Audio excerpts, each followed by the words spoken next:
बांधल्यावर चांगले फुलून आलेले आहेत, मस्त अशी मोड आलेले आहेत. हे बघा, हे बारीक चिरलेला कांदा, बारीक चिरलेले टोमॅटो, कोथिंबीर, आलं लसूण पेस्ट, कढीपत्त्याची पानं थोडीशी घेतलेली आहेत. आता आपण भाजी करूया. भाजी करण्यासाठी मी गॅसवर कढई गरम करायला ठेवलेली आहे.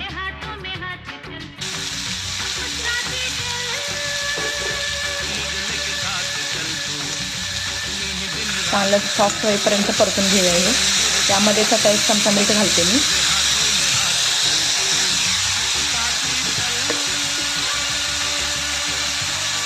एक चमचा मीठ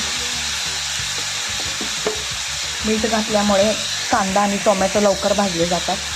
सांधेदुखी, गुडघेदुखीचा त्रास आहे त्यांनी तर रोज मेथीचे सेवन केले पाहिजे. चांगलं परतून झालेलं आहे. आता यामध्ये अर्धा चमचा हळद घालते.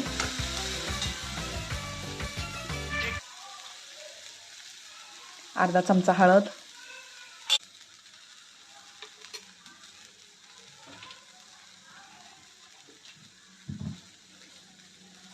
आणि मेथीतील कडवटपणा कमी करण्यासाठी 1 चमचा साखर घालते यामध्ये. एका बाउलमध्ये काढून घेते. मोड आलेल्या मेथीची भाजी तयार झालेली.